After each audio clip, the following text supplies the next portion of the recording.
Greetings, Museifu Shihon Shugi. I am Patrick Smith. Welcome to Disenthrall. Today, we have some stuff to talk about. Some pretty cool stuff, some pretty weird stuff, some surprises, and we'll just get into it. This might be an hour and a half, couple hour stream, just depending on how things go. Very interactive with the people in the comments, though. So if you guys have any questions, comments, things that you'd like us to talk about, well, for the next couple hours, you have access to what is left of Patrick's brain. Good to see you guys already in the comments. Hey, Face Value, Atlas, Rika, good to see you. Mr. Anakin, awesome. So, just to kind of get stuff started, and while we're waiting for people to sort of file into the stream, I want to show you this video that I saw a friend of mine post recently on Facebook, and I had no idea that it was I thought it was recent. I thought he just recently did it, but apparently it was like a year ago or something like that. Check this out. Different types of anarchists. Me, Marco Capitalist. Robert! Shut up! I'm gaming! Fuck! Drug Arco-Napitalist. Of course the nap is important to me, bro. Trump Arco-Nationalist. I know the drone bombings are happening, but Trump negotiated peace, saved all your asses from a nuclear war with North Korea, you fucking cucks! Telegarco-Politicalist. The Libertarian Party. We need more delegates. Oh my god, I lost my entire shit when he got to... Oh my god, who is that? What's up, man? What's up, man? Welcome to the stream. Nice to see you. Yeah, thanks for having me on. So today, My all pleasure. the way from the other side of the world, we have Graham Smith, surprise stream guest. That was his video. That is his mouth behind That's us. my, what is it, uvula? Yeah. Sorry about that, everyone. That was not the entire video. That was just like a third of it. I didn't want to spoil it all from you. He deserves the views on his channel. Why don't you plug your channel for us real quick so people can find that video? Yeah, it's YouTube. The channel is Voluntary Japan. If you just search Voluntary Japan, you'll find it. And yeah, check it out. Awesome. Very cool. So we've got, it's long overdue, Graham. So our relationship started, friendship, whatever it is, us knowing each other started in a really unorthodox way. It started by, I guess, me seeing some posts that you did on Steemit about one Adam Kokesh. And it was like a laundry list. It was like a dossier on all of the weird, like evil, sometimes strange, sometimes weird, sometimes icky and creepy things that you had found that he had done over time. And that was that was like the first time I saw your name. And this was back when I was, actively putting my support and my activism and my effort behind Kokesh to help him do what he's doing in the world. He's got his freedom book, and I was assisting with that. And I don't want to get into the whole Kokesh thing too much, but this is how it all started. And so then I saw your post about, dude, Jim Jesus, what's up, man? Really been far Yeah, Jim Jesus. Decided to use even go want to do look more like. Thank you, Jim Jesus, for the $5 and the completely incoherent message. So, I'm a big Jim Jesus fan, by the way, so it's nice to see him drop in. Yeah, we know each other. Oh, okay. Well, I think I need to have him on the show next because it'll be another weird one. The first time I saw his name was when he was did a video debunking, I don't know if that's the right word, the nap. So I think we need to get to that one later. But yeah, and I haven't got into that yet with him. So, but yeah, I actually became aware of him too through the whole Kokesh really? thingy debacle. Yeah, more so. I knew of him before with the Lulberts and such, but yeah, that really kicked things off. So Adam Kokesh bringing people together, Yeah, so I saw I saw your Steemit post about the text messages that were released, and the people that have watched this channel saw the video that I did on that, And when I was kind of researching it 3 weeks before ish, I think I put out the video. I asked everyone involved for questions. I had a bunch of questions for everybody. I think I annoyed the shit out of you with the number of questions that I had. You didn't know who I was. I had some videos on my channel in support of Kokesh, so you are right to be suspicious of my motivations at the time, considering your family was, being threatened in a very real way. And I'm smiling because of what we were talking about before, not because that is at all amusing. No, I know. I was I was a bit paranoid at the time, understandably. But after your video really helped, man, because your video was so just dispassionate and so rigorous that I think your video in conjunction with Larkin's video was really kind of a sledgehammer that helped show a lot of people what was really going on. So yeah, I appreciate that, man. Yeah, for me, the sledgehammer was the response by his little campaign dude. It was like a 2-hour marathon video of barely coherent anything. I don't want to rehash the whole Kokesh thing. I just wanted to kind of let people know that that was the battle of the war where Graham and I once fought together, and that's kind of where things started. And so since then we've been friends on Facebook, and I've noticed a trend, Graham. I've noticed that you seem to be better than me at identifying bad people, at least faster than me at identifying bad people, because multiple times you've identified some maybe less genuous actors, and you call them out. And you're a little edgy sometimes when you call them out. And when I first see you calling them out, I'm like, did it really warrant being that harsh on them? And then 3 months later, after I've cut them slack, it turns out to be, oh well, he was right. He was right the whole time.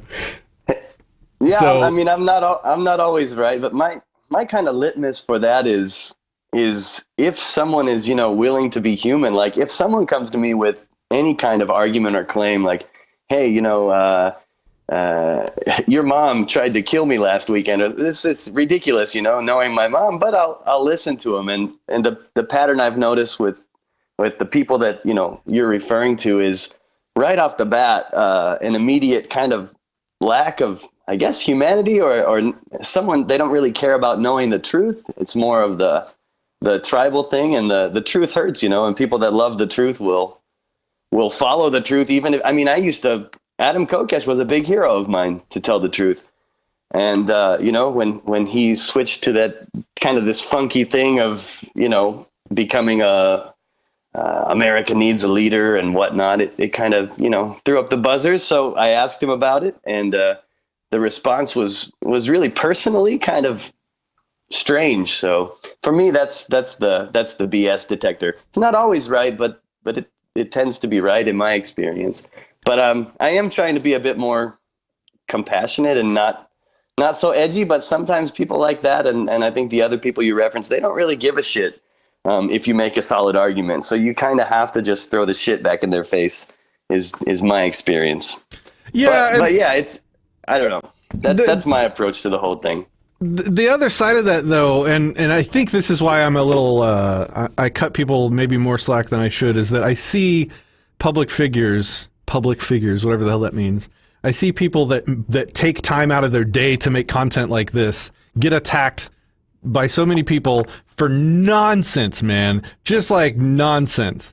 And being in a position where, you make videos, obviously, we led the stream with one, but you get attacked by just random people that think, you care about their opinions, and there's always drama. And so I ignore most of that. And so when I see people like, oh, Kokesh did blah, blah, blah, my first response is, okay, well, there's probably exaggerations there. There's probably some inconsistencies there, inaccuracies there, some bias there, and I move on. But then when it keeps happening, and then, there's outright proof, we have to say something. Otherwise, we're being irresponsible with our principles. So good on you for doing that, by the way. Totally. And I totally agree with you, Patrick. And actually what a lot of people don't see, I think, is the initial 100 comment threads or exchange of messages and emails that lead up to the point where, I finally just kind of, I guess, snap, as it were, and say, all right, this guy's, not genuine. But a lot of that stuff is below the radar. I totally agree, though, that we have to, there's so much bullshit floating around, especially with people that work hard to make content. People just dogpiling. Well, I disagree with this little minute thing and blah, blah, blah. So, Yeah. but yeah. Well, Anyway, I mean, it's been good for me to get to know you via trashing other people.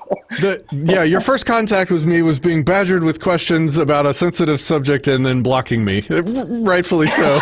So I don't have any other connections with anybody right now that began quite like that. So that was interesting. Yeah. We didn't really, for the people that don't know you, can you tell us who you are, where you are, why you're there, and what you've been up to? Yeah. I'm originally from Northwest Indiana, about an hour south of Chicago. I was since I was a kid, into libertarian-ish things, but I didn't know that's what they were. I mean, my dad was kind of a polarizing figure. He was always talking about the Revolutionary War, and he actually gave my mom an excuse once when I didn't want to do homework or something. He said something about the founding fathers not standing up for oppression. So I had this extreme influence in my life. But I went to university to be an elementary school teacher, and in that process read extracurricular books that totally flipped me out and turned me on to the unschooling movement, which would lead me to not take a job. And I wanted to not get stuck in my hometown for the rest of my life. So I found a job in Japan teaching English, which was not at a public school. Came here with kind of a secret plan to stay here because I thought I would probably like it, and I totally did. And about 3 years into my stay here, I became an anarcho-capitalist, which you said in Japanese at the opening of the show. That's right. Museifu Shihon Shugi. That's it. Yeah. And I was a Ron Paul guy back in the States. I did marches and stuff, but so I'm here now. I was teaching English for a long time. I still do part-time. I'm writing for Bitcoin.com. Yeah, you are. And well too, I might add. Good stuff. Cheers, thank you. Yeah, thanks. And doing that, and I have there's a free school down the street from our house, which is based on the unschooling philosophy, which is extremely rare here in Japan. So what I try to do with Voluntary Japan is spread the philosophy of unschooling, free schooling, individual self-ownership, economics, cryptocurrency, Austrian economics or whatever. And also share with the Western audience some aspects of Japanese culture that are actually pretty anarcho-capitalist that a lot of people don't know about on a one-to-one, day-to-day level. So that's kind of everything in a nutshell. But and throughout, all the Facebook debates and whatnot, I've met a bunch of awesome people, and including you. And so I really appreciate you having me on today, man. Man, if you're ever in the States, I hope you drop by. You're a hard-working mother. I've been trying. Yeah, I will. And so, background on me, I have always wanted to learn other languages and become multilingual just because, I don't know, it sounds like an amazing mental challenge and a really cool, useful skill to learn.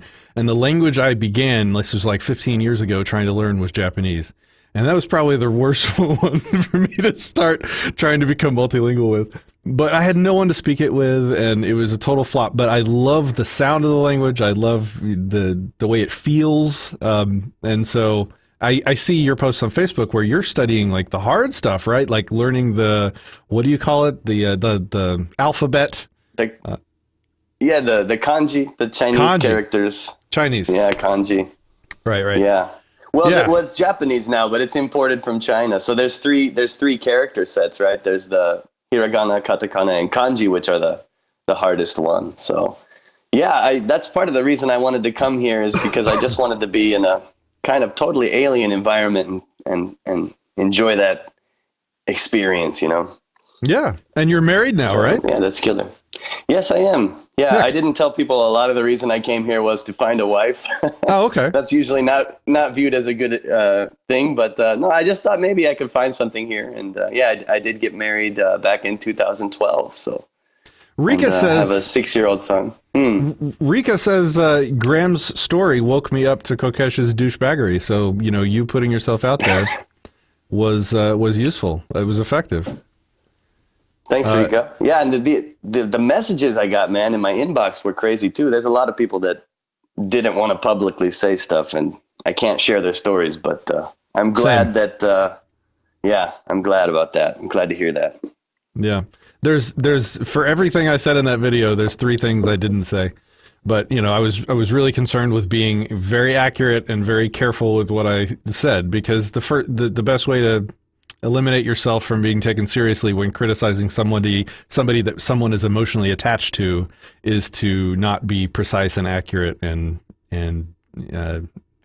what was the word you used earlier? Unemotional? Dispassionate, yeah. Dispassionate, yeah. Okay. Dispassionate, yeah. Phobes nailed the background of the video. I was wondering if anybody was going to guess the game that was from Mass Effect 3. Yes, you nailed it. Well done. Yes, Anakin, he is in Japan. We were just talking about that. Somebody asked if the nuclear reactor was still leaking. I thought there was a documentary on that recently. It probably is, but the news media here does not cover that stuff. The media in America is really whack and propagandized, but the solution in Japan is it's whack and propagandized, but they also just don't show you shit. So, you don't hear a lot about it. Face Value says you woke him up about Adam too, so there's somebody else right there. Cool. I'm glad to hear that. It helped me see too who was really, kind of my ally as well, who would believe the evidence at the cost of a bit of emotional pain, and who wouldn't. But James Flynn says I unsubscribed from your whiny channel and I still get notifications. That sucks. Hey, thanks for stopping by long enough to give me the view. The activity helps the view counts and the engagement. So, as what's his name? Thanks, James. Yeah. Thanks, James. I'm blanking. Eric July, as Eric July says, monetize the haters. So thanks for stopping by to drop that comment. I appreciate it. Feel free to do that as often as you'd like. So I have a list of things that I'd like to talk about. And this is like my list that I've been compiling over the past couple weeks because I haven't put out a video recently. Just because life gets insane sporadically right now. But if you have anything that you'd like to talk about, drop it in, jump in, whatever, man, and we can talk about it. So I'll just get started with the first thing I wanted to talk about, and if you have any thoughts on it, that would be awesome. This is a thing called post-project depression, and I didn't even know that was a thing, and maybe everybody else but me knew that was a thing, but not knowing it was a thing actually left me in a place where I was experiencing it and not really understanding what was going on, and not having the understanding caused it to become worse and made it hard for me to get out of, and because I didn't even know it was happening. And I don't know Dude, how I many... didn't even know there was a name for it until today. Like when you said it, I immediately understood what it was, but this is the first time I've heard that there's a name for it. Awesome. So cool. So I'm actually helping some people. So it's the thing, and I think it might be more prevalent in highly productive or highly motivated people, people that just throw every ounce of everything they have into a project. I certainly do that. Like when I'm starting a new company or a new when I'm making some new technology or whatever, man, I am I barely sleep. I just stay in my office and I heads down and I concentrate and I hyper focus, and whatever it takes, I will do for years at a time if that's what's necessary. And my last 2 companies, I basically disappeared for almost 3 years. Came home to kiss the wife and go to sleep. And when those companies, when I was done with that, I fell into like a 1.5 year long, and it was bad, and I didn't know why, and I didn't understand what was going on, but I lost all motivation, and like a loss of motivation is a big sign of depression. Like I didn't know what I wanted to do. I didn't have any motivation to do anything. I don't know. I just like a little bit antisocial. I didn't want to talk to anybody or go anywhere or do anything. And I just felt like I was directionless. Like I had this plan, and every day I would get up and I'd bust ass really hard on whatever I was working on, and I'd come home and I'd go to sleep with the contentment of a job well done, and I'd wake up the next day and I'd hit it again, and I loved that challenge and that competition. And then when I didn't have that, it was like it was just like the bottom falls out from under life. I'm rudderless. I don't know what the fuck I'm doing anymore. And I was depressed, and I didn't know I was depressed at the time. And when you're in it, sometimes it's hard to identify it. So that is a thing. It's called post-project depression. When you work really hard on something and you finish, you're left in a place where suddenly you don't have something to accomplish every day anymore. So do you have any thought? Do you have any thoughts on that before I kind of go ahead? Oh, I've experienced it multiple times, and it's funny that you mentioned your work habits because I'm the same way, man. I'm a musician as well, so in the past when I've recorded CDs or written albums, it's no sleep. I don't even need to eat, which is strange because I get really fucking nasty when I don't eat normally. But if I'm in the middle of something like that, I can just go. I think a lot of the depression, I don't know if you know Wilco, but Jeff Tweedy from the band Wilco said, half the fun is recording the music. You get all these visions and ideas of the future and it's making it. And then when it's done, it's like all that stuff is over, all that kind of flow you were in is now over. It's kind of like, I don't know. It's kind of like postpartum depression in a way, I think. You give birth to something, a creative project, and then there's just nothing, Miss Coco in the comments just said post-graduation depression. Yeah. Yeah. Same kind of thing. Go ahead, anytime a big thing finishes where you pour yourself into it, it's I don't know, there's and then I find myself to be very critical after a project is done. Like during the working on a project, I might think, oh, this is the greatest shit ever, like it's gonna be revolutionary, and I'm done and I made something nice, but I'll in that post-project depression often mercilessly start attacking what I just made in my thoughts, and that contributes to the lack of motivation. But first time I've heard the actual term, but makes total sense to me. Yeah, and so I did a bunch of reading on it, and I came up with a list of things to help get around that, and I wanted to share these and get feedback. Bastiat says, it happens especially when it doesn't go to plan. That is absolutely true. So if you bust your ass really hard on something for months or years, and then it fails, wow, that's a big blow. I have been there. I've experienced that for sure.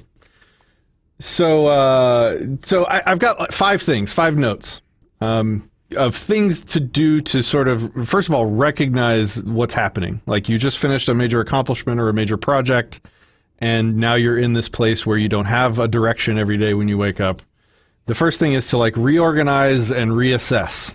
So you take a step back, you look at your life, you maybe clean your room, as Jordan Peterson would say, take times to catch up on stuff like that, reorganize your plan for where you want to be in the next 6 months or next year or something like that. Number 2 is relax, recover, and reward yourself. So do give yourself a break, because if you have a little bit of downtime, you will be able to hit the next project much harder. And it's also good to give yourself some space to no longer feel that daily pressure, of, oh, well, I've got a bunch of people at the office depending on me, so I got to get up and bust ass even if I don't feel like it. Well, now you got to have a vacation sometimes, and not enough people take time off. But also I wrote down, if you're going to have a vacation, put a time limit on it, because the thing that the depression does, at least it did to me, was it saps your motivation to go ahead and start the next thing. So I think it's important to just set a time. Okay, I'm going to take some time off for a month. And then after a month, I got to be ready to go again. But for this month, put the phone down, put the email down, whatever. Yeah, what's weird about that too, Patrick, is if you take that time, a lot of times when you take the expectation off yourself, you'll get that fire that will come right back in the midst of that time, because you're not pressuring yourself, So Yeah. that natural flow will a lot of times comes right back, I think. Yeah, exactly. The third one was reconnect with your relationships. So when I'm in my flow mode, my bust ass heads down mode, you know, I don't have as much time for friends and fun and, you know, fireworks and parties or whatever. It falls by the wayside while I'm in that focus mode. So when you're in these down times, take time, like plan it, like reconnect with the people that are important to you and maintain those connections, because that will also go a long way to helping stave off any like depression type stuff. So that's good for you and good for those relationships. And I'm sorry, this is kind of I don't usually talk about this stuff on my show, but this one like hit home, and it was like something that happened. It's happened to me personally, and I just wanted to share this. It's kind of squishy stuff, but I hope you don't mind. I think it's important, man. Yeah. Two more. Number 4, catch up with what you love doing. So if you've, again, when you're focusing, you let your hobbies go to the wayside. You don't keep up with your painting or your, motorcycle riding or whatever it is that you do. Like reconnect with those. Take time out of your day to get back into the hobbies that you enjoy doing. Gaming. Like when I am a gamer, like I love video games. The people that are in our Discord server have been playing recently with me quite a bit. But when I'm working on a company or a product or something, like video games cease to exist, and I forget that video games exist even after the project's over. So it's good to like slow down and be like, hey, I get to play a video game again now. And really, again, this all kind of helps that depression stuff not sink in so hard and get you stuck. Because like depression just feels like getting sucked into like a quicksand. It's like everything slows down. You don't want to move because it's hard. This stuff kind of keeps you out of that. Number 5, the last one, and then we'll move on. Sorry about this. Is create and execute a plan to get started on the next big thing. So actually, like, start working on something else. Starting the next thing is one of the biggest things that I think you can do to stop from getting stuck in the quicksand. So those are my 5 tips for post-project depression, and I'm glad that people now know it's a thing that might not have. So totally, and I would say don't get so hell bent on producing something or doing something, so you're pressuring yourself. Like you said, go back to your hobbies. Like a lot of times, your projects come from what you fucking enjoy. And then you can get so much into this pattern. I got to push. I got to do something. I got to write this article. I got to do something else. And just the other day, I just went out and took a walk, man. And I bought a whiskey highball and just walked around and looked at the grass, And then after that, I wanted to write again. So, I think it's stuff like that I think those 5 tips are pretty good, actually. So maybe a lot of people need to hear that. And I haven't even like taken like real, just like a whiskey highball and walking around looking at grass. That sounds like a good day. I'm a little jealous. I should do that. Yeah. Okay. So now let's get to the serious stuff. The recent events, the news. We've got some interesting stories. A lot's been going on the past couple weeks. And so it'll be interesting to share this stuff with you guys and get Graham's opinion on some of this. So let me see if I can make this fit between our heads a little better. Something like that. I'm going to have to crop you down here. This term is new to me too. I just saw this term a week ago, I think. 2 weeks ago. Oh, really? I thought it was a joke. Yeah.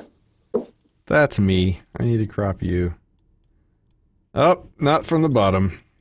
I should have done this before. Oh, crop. There we go. All right. So in the recent live stream I did where we kind of live commentaried on the first Democratic presidential dumpster fire debate. Sorry, I meant debate.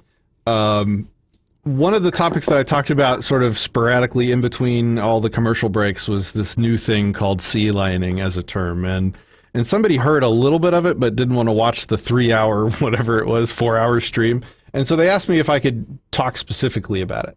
And so I kind of wanted to take a minute and do that again here. So the people that saw that stream, you might have already heard this, or you might have thought about it and have some comments for us in the chat. So what is sea lining? Sea lining is something, it's like one of these words. What was another one of the words that SJWs use to shut you up? Mansplaining is another perfect example. It's something that they accuse you of doing in an attempt to get you to shut up or to invalidate your opinion. It is sophistry. It is manipulation. It's baseless shaming, really. It's shaming for being polite and wanting to engage in a good conversation, right? So Wikipedia says, sea lioning is a type of trolling or harassment which consists of pursuing people with persistent requests for evidence or repeated questions while maintaining a pretense of civility. It may take the form of incessant bad faith invitations to engage in debate. This came from this comic where a sea lion politely follows somebody around asking for polite civil conversation on a topic that they either want to learn more about or that they have a disagreement with somebody on. And so the way it works out on the internet is, and you'll see this all over social media, is when you engage with somebody that can't really defend their position well, and you do it in a civil way. You're like, oh, do you have data to back up, your claim that women make less for equal work than men? And you do it in a civil way, not in an accusatory or shitty or, spiteful way. You just want to engage with them on the actual topic in a meaningful way. And they can't then back up that position. What a fantastic way for them to sidestep the entire thing. To say, oh, stop sea lioning me. You keep asking me about that. I don't have time for your sea lioning. Like, that's insane. That's a non-argument. You're just shaming somebody for trying to engage with you and find truth. Why does there need to be a word for it is what I wonder. Like, if you're just being an asshole trying to converse about something someone doesn't want to talk about, let's just call it that. But, if they're already talking about the topic and you ask for clarification, I just fail to see how that is any kind of, slight or attack. It's a good way to shut people up. That's for sure. Yeah, it's like on forums a lot. You'll end up engaging, you'll circle back around on another day and the same topic will come back up again with the same person, and they'll call you a sea lion for, continuing to be annoying and bring up the same problems. Well, if they would just back up their positions with some kind of argument or evidence, you can move on. Well, that's sea lioning. It's like, well, that's not an argument. You just lost. That's all. That's all it is. You don't want to talk about it. It's just basically like putting your fingers in your ears, isn't it? I mean, yeah. It's I a can't name. hear you, Nana and a boo boo. Yeah. And guys, you'll have to excuse us. We have a 2-second delay-ish on the video from Japan, so if we talk over each other, I apologize. It's going to happen. So that's sea lioning. It's a shitty thing to say. If somebody calls you a sea lion, they're being disingenuous. Just don't engage with them. They're not worth it. Realize that you won the debate, most likely, and move on. Like, yeah. There's a lot of trolls. There's a lot of ways to waste your lifespan on the internet, and engaging with people that don't want to engage honestly back is one of them. How do you handle that? Like when you're on the endless Facebook debates, and people start using like non-arguments or name calling or straw manning. Like, how do you handle that? Like, how do you know when to stop? Yeah, that's a great question. And years ago, I was not good at stopping and identifying those people, and I would actually get exasperated, thinking, you started this conversation. Why don't you want to actually, pursue it or continue it? But recently, over maybe the past 2 years, and especially this year, once I realized, like it just happened yesterday, actually. Someone was giving my friend shit about comparing the Border Patrol detention centers to Nazi concentration camps. And while some people might think that's extreme, to me, it's like, well, here's a cage with people in it. And, there's thousands of reports of child sexual abuse coming from these cages. I don't think it's that far-fetched. But so I commented, someone commented on my friend's post and said, oh, that's ridiculous. You can't compare these detention centers to Nazi concentration camps. And I commented, thousands of sexually abused kids might disagree with you.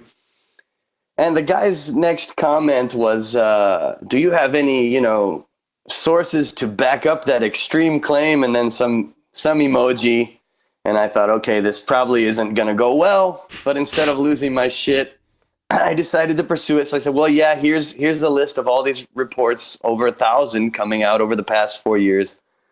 And his next question was, do you really think reports equal, truth? The reports mean that it definitely happened? And so at this point, this fellow is assuming that I think a report means something definitely happened, which to me is already disingenuous because no honest person thinks that. And so I cut it off. In the past, I would have probably pursued that for a days long flame thread. But I realized, this person's already assuming, has this idea that I'm unreasonable and they just want to fight. And when the topic is child sexual abuse, especially if someone's not willing to look at the issue instead of try to attack the other person, it's trying to teach a pig to sing at that point. So it's not even worth the engagement. Whereas if you prove to me that never happened, it's totally fine. We can talk about it. But a lot of times, as you know, on the internet, it's about being right or, trying to be edgy or looking cool. And for me, that's just totally disingenuous, on a topic that's so important as reports of child sexual abuse. And it's more important for you to be fucking right. So yeah, years ago, I probably would have argued with that guy. So I guess the point where I stop is when I realize they're not interested in me as a person, as mushy as that might sound, or they're not interested in the actual truth of the thing. Like I said, I've talked to flat earthers, and I gave up on them eventually. But at first I said, okay, let's hear it. Let's hear the argument. Let's see. I've never been to the moon myself. Let's see your argument. And I got run around. Well, you got to talk to this guy. He's really knowledgeable. So I go to the next guy, and that next guy would lead me to another guy who's supposedly the master. And then I just get called like nasshole or globe head or whatever. And okay, that's the end. But I'll give anyone a chance. So for me, it's the people that won't even give an argument a chance from the get-go. That's how I define foolishness, actually. So. And when, if ever, do you block? These well, days, we know you do it sometimes, actually. By the way, I know who you are. That was I would not have done that had I known who you were at that time. But I did not bring it up for an apology. It was a joke. Yeah, no, I know you didn't. You didn't.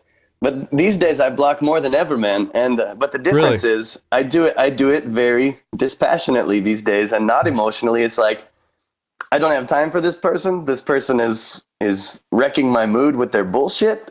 They're doing personal attacks, whatever, block. That way I don't have to see it and I can focus on my projects and debates with people that might actually be interested in coming closer to the truth, which is, I've been proven wrong many times and it fucking hurts your ego. But at the same time, it feels really good to be corrected.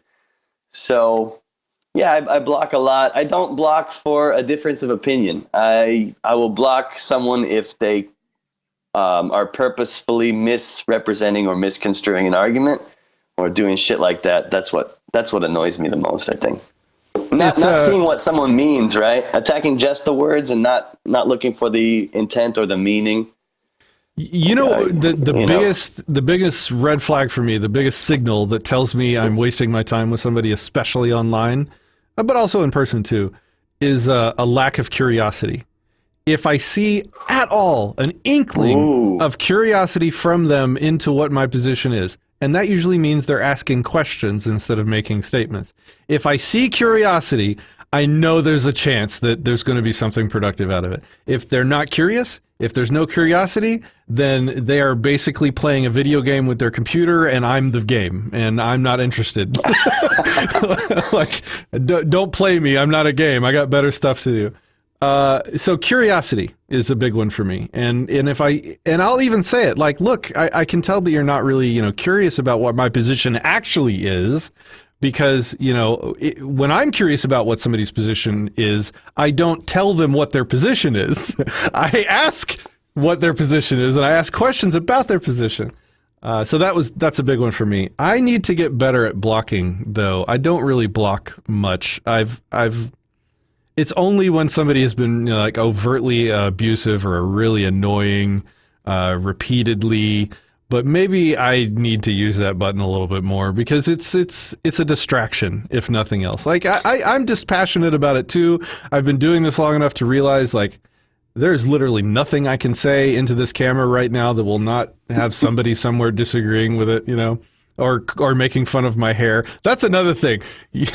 Well, yeah, I noticed that, man. I noticed that on some of your recent videos about certain specific platforms, giving a platform to communist propaganda.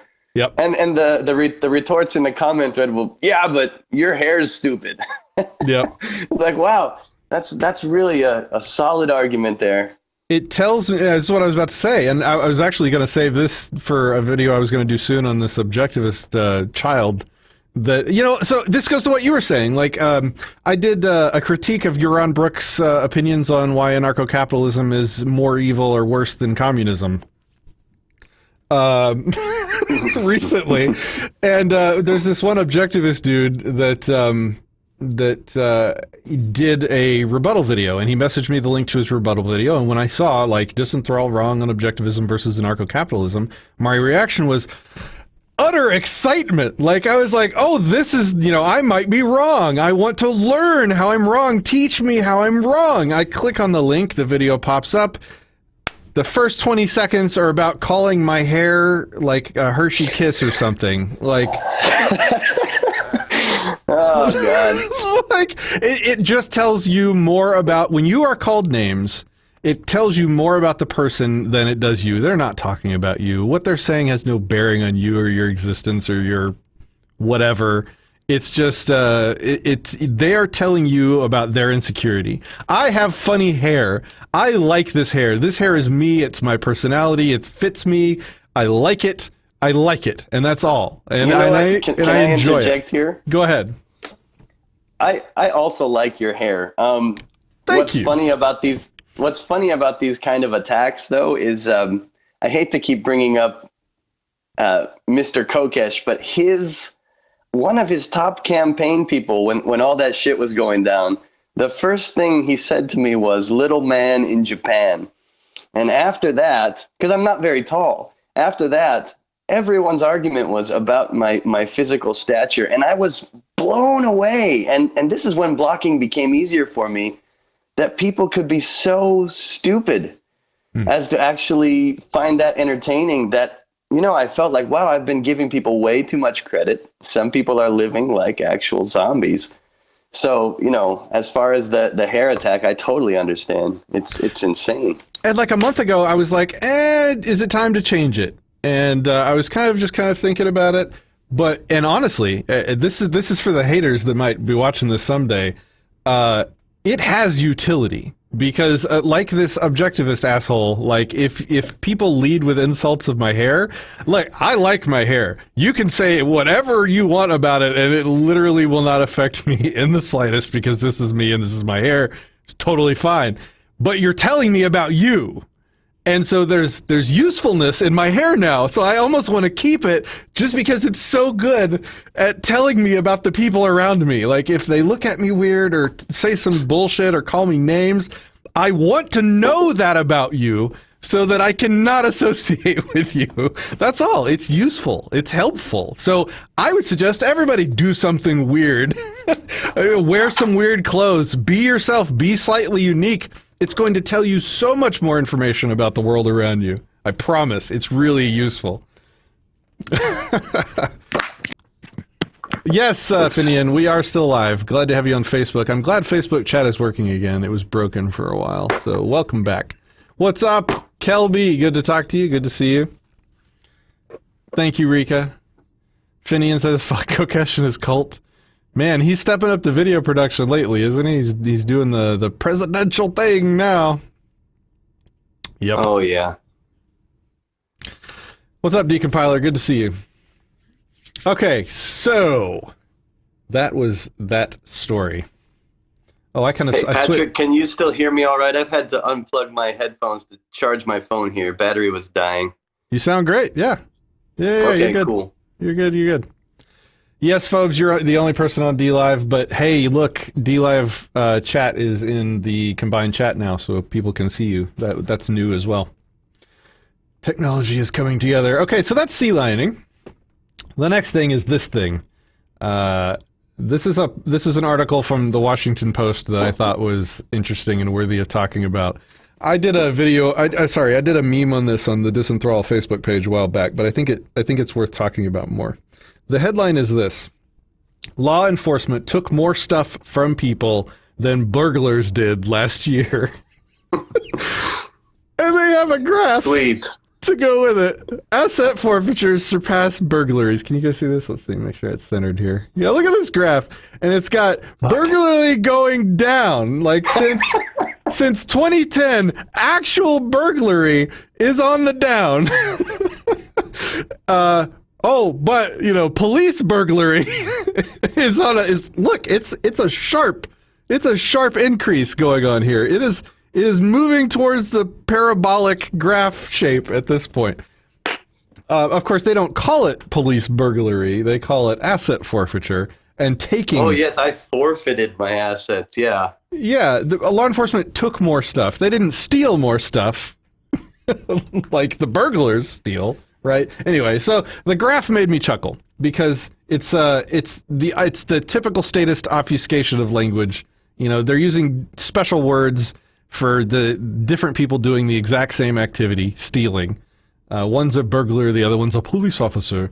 One is theft, the other one is asset forfeiture. It's like these are all euphemistic bullshit names for stealing, for theft. Theft by force. And so I tried to help them out a little bit.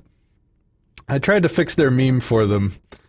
The headline should have been, burglaries double under police protection, because this is like a thing that most people don't get. Like, when you argue with a statist, they're like, well, we need the police for protection. Without the cops, who's going to protect us? We need protection. Save us. Safety, whatever.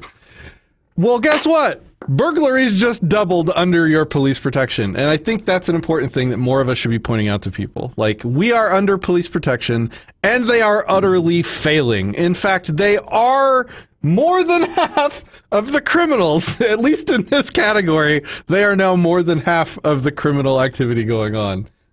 So it's good to remember that. What do you think? Yeah, totally. The obfuscation of language, euphemism. And it's funny too that forfeiture is a word that actually puts the action on the person being stolen from. Like, we're not taking from you. You forfeited. Yeah. Because you broke the law. Like, that's some elementary school teacher shit. Like, you forfeited your recess privileges means you chose to give them up because you did something wrong. When what's actually going on is people are losing money because it's being stolen from them.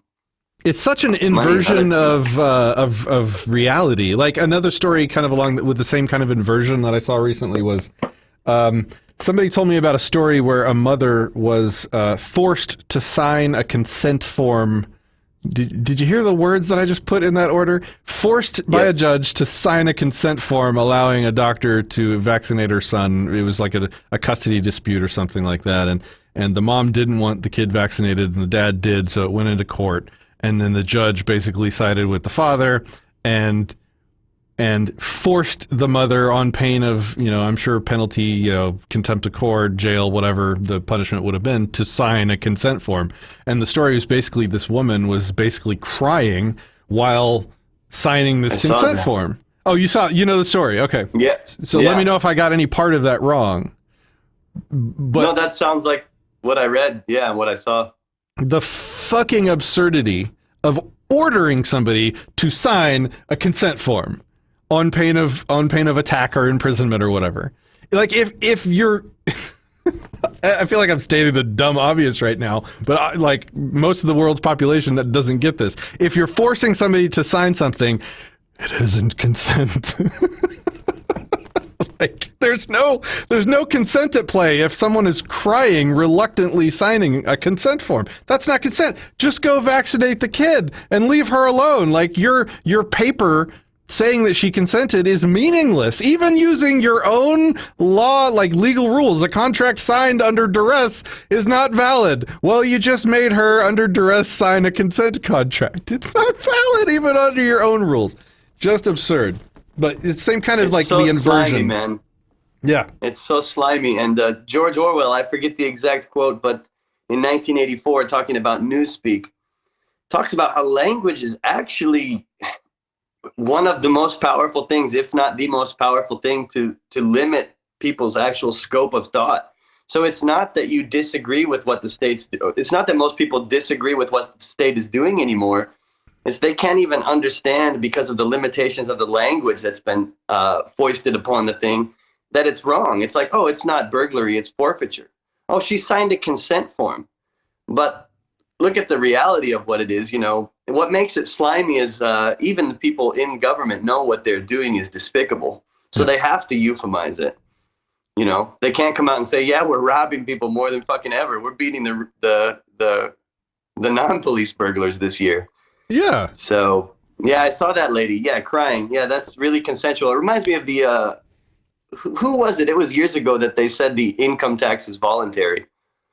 One of these guys in some Congress, some hearing, this I get told that all senator the or time. congressman said, and we really? have this rich tradition of our voluntary, our income tax that's paid voluntarily. Really? That is so out of touch with Voluntary. reality. Like, what world is he Well, in? language really shapes reality. And a lot of people think that's a hippie, woozy, floozy stuff. But actually, when you limit people's, range of concept and thought, you have something like taxation, which an alien would come to Earth and see it obviously as a threat of force and taking something. Whereas most people that you talk to now will say, oh, but that's not stealing. That's not extortion. That's taxes. So the word to them becomes this authority, and it actually obfuscates the reality of the situation. Do you know who that consent form was for? I just kind of realized this. The consent form was to make the doctor feel okay about doing it. That's who it was for. Because the doctor, violated the consent of one of the parents of that kid. But having that paper, probably helped his conscience. Probably made it okay for him to do it. Maybe a legal liability for him too. But yeah, that's crap.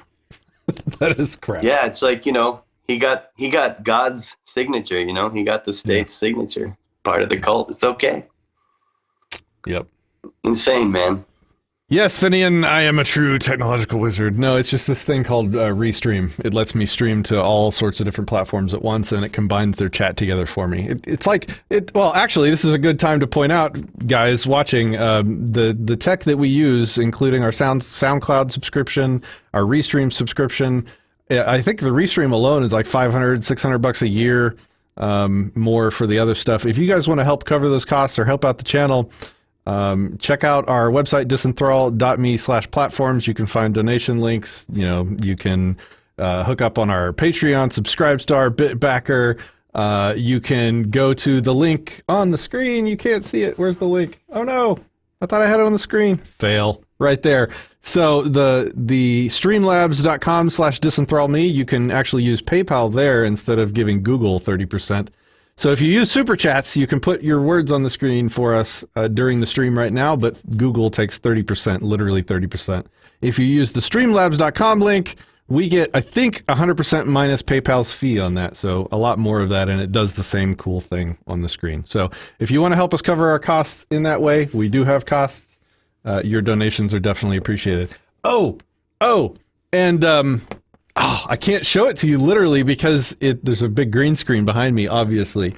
But I am inside the makings of a new sound booth. Basically, I've built a massive 10-foot by 10-foot by 10-foot cube sound booth around my workstation here, so that I can continue recording audiobooks from this position. Because as some of you know, I'm working on sort of like the authorized audiobook for Larkin Rose's The Most Dangerous Superstition. I'm voicing that now. It's like one of the projects I'm so freaking excited about. And your donations have literally helped build this booth around me so that my voice is up to the quality required to get his book on things like Audible and stuff like that. So when you guys donate to other activists, and I do this too, when I donate to other activists, that's me sort of like taking a little bit of the credit for whatever they do. So when you help us out and we build equipment that we need to produce activism for the world, you get to take a little bit of credit. So like, you know, when this Larkin book is complete, you know, anybody that helped pay for the equipment needed, you know, you should get some credit for that. So anyway, enough shameless plugging. But yes. No, and I would like to say, please support Patrick, because there's so many channels and people out there, but people that are actually willing to examine shit is so huge to me, man. So I'm a big fan. And if you want to examine anything ever, I go looking for people that know how to disagree with me in a constructive way, and you're definitely one of them. So if you ever disagree with me, please, you get the front of the line, sir, for sure. Cool. I see some comments on vaccine injury awareness. That's something that a lot of people I get into, which I think is a sadly polarized argument that results in a lot of shitty dumpster fires. Why did I not think maybe about someday that? I'll get into my stuff on that. Sorry? No, I was just thinking that was like the one thing where we might have some point of disagreement. Why did I not think of that? That should be the headline for this discussion. Do you want to do that now? That's okay. Like, we don't have to make it a big debate. I'm interested to talk about it. Yeah, we can. Why don't we have like an initial for sure. conversation to set up if we should have a bigger conversation on it? How about that? That's totally fine, yeah. Cool. For sure. Let me state my position on vaccines. And everyone that usually watches this channel knows that I usually don't talk about this issue. The reason I usually don't talk about this issue much is because I am unknowledgeable on this issue, and I try to shut my goddamn mouth on stuff that I don't know a lot about, first of all. That said, what do I think about vaccines? I think that they are not useless. I think that they are not universally harmful. Notice I'm picking my words very carefully here. I think that they do have serious risks.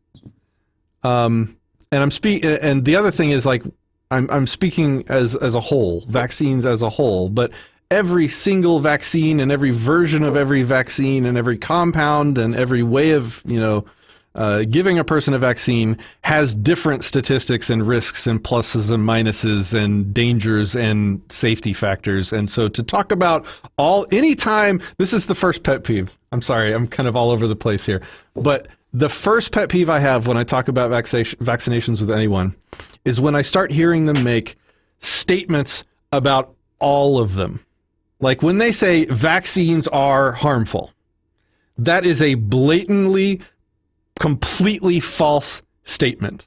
Some vaccines are harmful. Some vaccines are more harmful than others. Some vaccines are really quite benign and don't help much or hurt much, probably, based on a couple of the ones I've seen. Some of them have very serious side effects with high prevalence of them, with a high chance of that actually you experiencing that harmful side effect. So much so that they just don't give them to you unless you're maybe going to a specific part of the world that, like malaria. If you're going to go visit sub-Saharan Africa, like my brother does every year, he goes over there and does charity doctor work with orphans in Africa.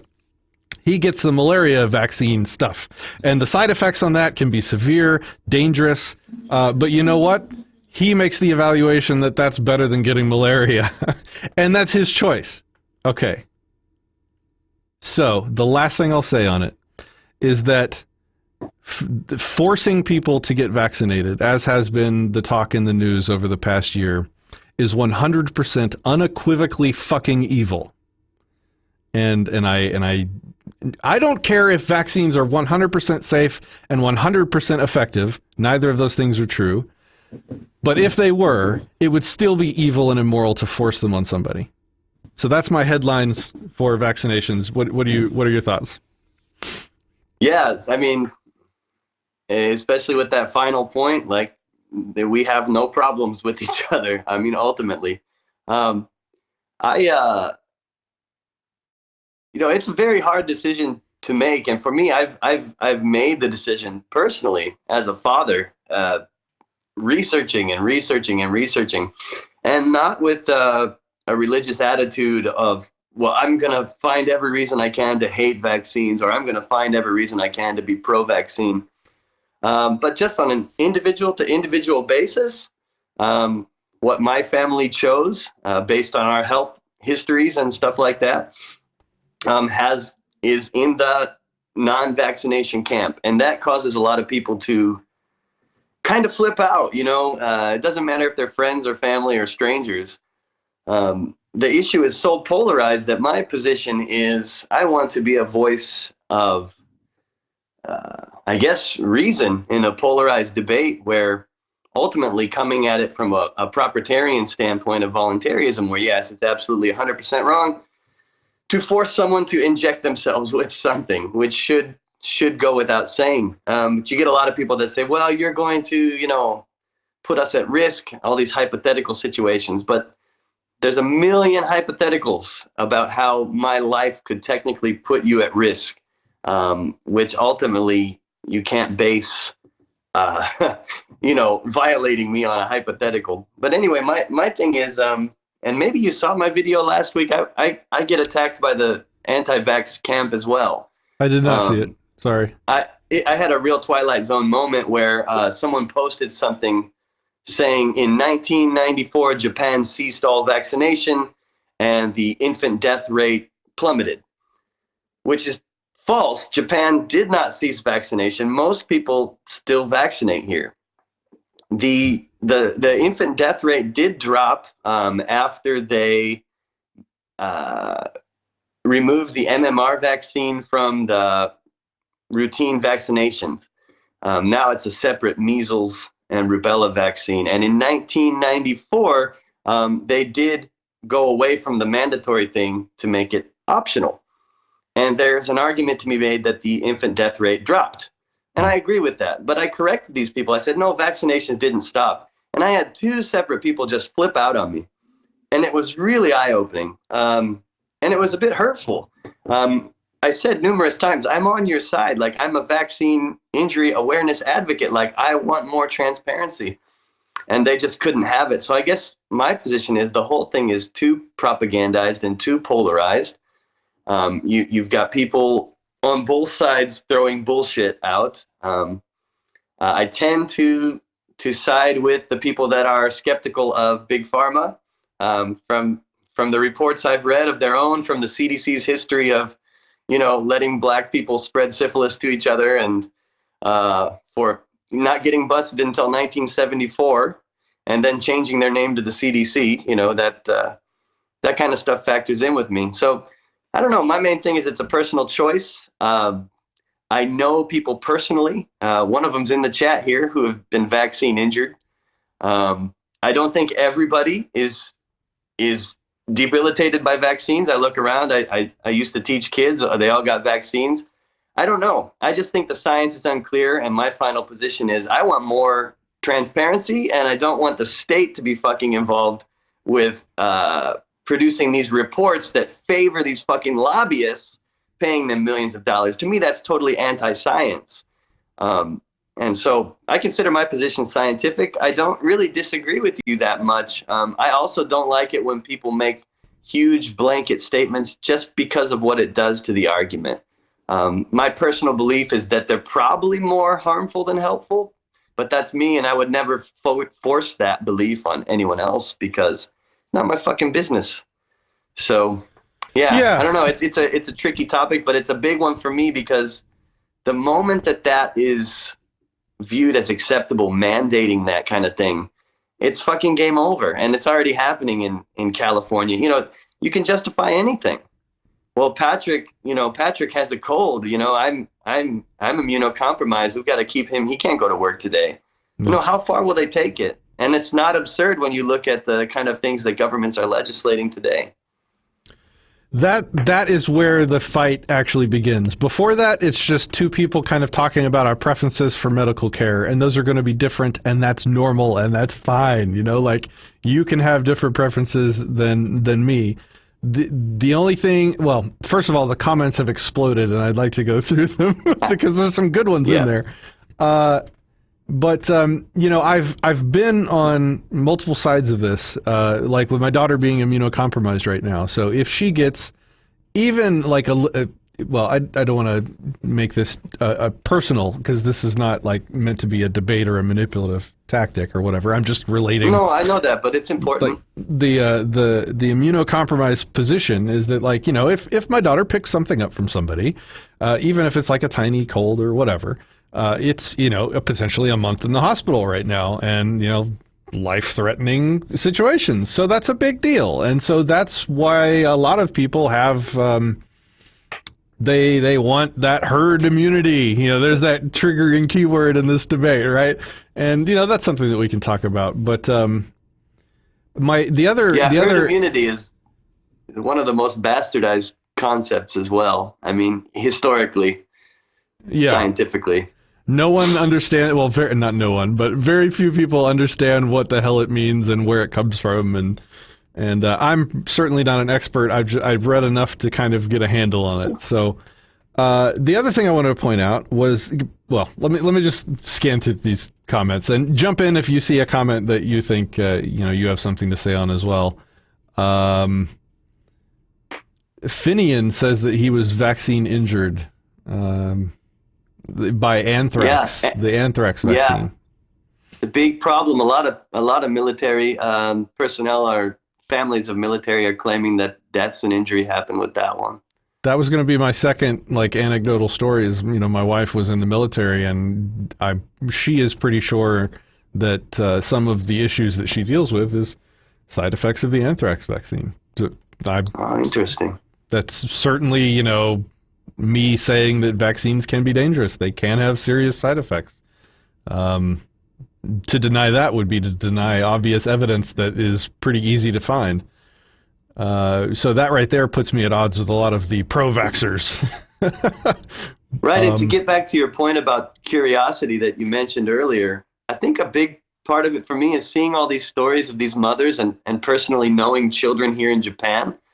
And people say it's anecdotal, and it totally is anecdotal, but every observation is anecdotal at first until you put it to the scientific test with a rigorous test. And I think that's what bugs me the most is with all these stories, you know, with Finian, with your wife, with these, you know, all these cases of sudden infant death syndrome, and the doctors are saying, we don't know what happened.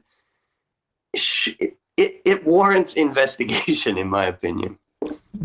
Absolutely. And you know what? It seems dumb that they don't do some sort of, you know, allergy testing before they administer even like the MMR stuff. Like, obviously there are some people that are actually allergic in some way to this vaccine.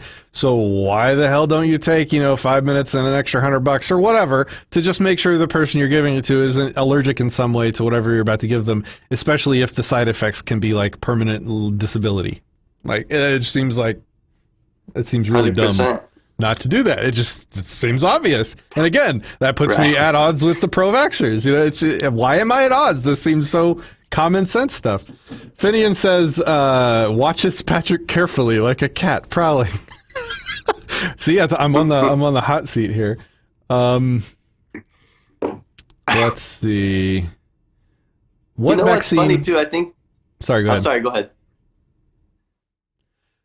So Rika says homoprophylaxis is a viable alternative. So again, I'm not an expert in this area, but that seems like I know how I want to choose my words more carefully than that. That seems not backed up by any evidence that I've seen, and it seems very spurious. That is my opinion on that. But again, that is an uneducated, non-expert opinion. Finian says, well, do you have any thoughts on homoprophylaxis?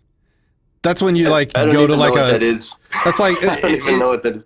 It's like purposeful exposing of yourself to microdoses of a live virus. Is that homeopathy? It's called homoprophylaxis. Like you can literally there's people that go and like find people with chickenpox and they capture a little bit of the chickenpox virus in a vial and then they dilute it several times and then they Like they try and Yeah, I use know that. what that is. I was under the impression that was called homeopathy, but maybe the term has changed. Homeopathy is like I a haven't broad seen a term lot of for all evidence like to home back that up. remedies. Yeah, my personal view is I haven't seen enough evidence to back that up. I'm willing to be proven wrong, but I've also seen a lot of people make questionable claims about that. I'm not saying Rika's questionable, but A much I've more looked into that extreme a bit. I version don't- would be like the chickenpox parties, like where, you know, if somebody in your circle of friends, their kid gets chickenpox, they have a party at their house and everybody brings their kids so their kids can get infected at the same time so that they can like gain this immunity to it. Yeah. That well, see, is, I think that's totally fine. I just Oh. don't think there's evidence for like mixing shit into water and diluting it. Like I mean, I remember when I was a kid, moms talking about chickenpox parties and stuff. You know, yeah. I don't know. Wild type immunity is pretty powerful. I'm not saying that that wouldn't give you an immunity to chickenpox. I'm saying that like there are side effects of having had the chickenpox, like the shingles. I have totally. the shingles. I get the shingles. And people say you only get a shingles outbreak once. That's only true in the majority of cases. There are people that get reoccurring shingles. I've had them almost every year of my life for the past 10 years. It is one of the most excruciating fucking things I've ever dealt with. Like it is absolute painful torture, and it's because I had chickenpox. I've heard as hell. So if I found that my mom had brought me to a chickenpox party to purposely infect me with chickenpox, which resulted in this reoccurrent every year of my life torture, that's freaking abuse, people. That is abuse. Can you get shingles from vaccine type chickenpox virus? I don't know that. I don't have that information. Yeah. See, I know another person here in Japan who has shingles, and she was describing what a hellacious experience it is. I was under the impression you could also get it from the vaccine, but I don't know. There wasn't a vaccine for chickenpox until, what, 10 years ago or something like that? So, like, if your kids get the vaccine, they will, like, shingles will cease to be a thing. Like, and it is terrible, ladies and gentlemen. It is I've terrible. heard it's awful. Oh, God. Anyway, moving on. Oh, I'm scarred from talking about shingles right now. What vaccine can you get that are worth the risk, says Finian. So again, I'm not a doctor and I'm uneducated. I'm not uneducated. I'm just not an expert. But it reminds me of a study that my brother did. My brother is a doctor now, and as part of his schooling to become a doctor, his master's or doctoral thesis, I forget which one, he chose to do it on the flu vaccine and the efficaciousness or lack thereof of the flu vaccine. It was also in relation to the effect on longevity. So someone that gets the flu vaccine, every year or, more often through the course of their life versus somebody that doesn't. And he was surprised to find that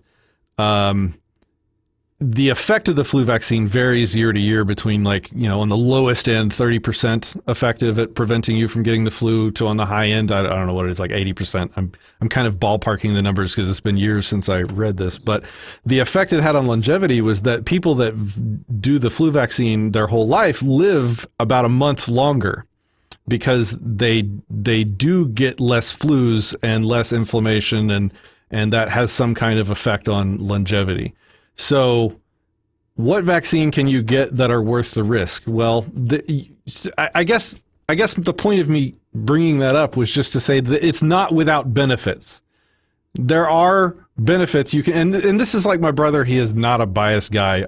Trust me, he is hypercritical of everything throughout his entire schooling process. And he didn't, his study was based on analyzing data that he downloaded from hospital treatment databases. So pretty as unbiased as you can kind of get in talking about this.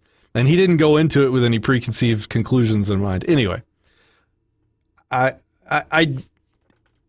what vaccine can you get that are worth the risk? That's like a subjective thing. Again, I'm not going to force you to get vaccinated. That would be evil and immoral.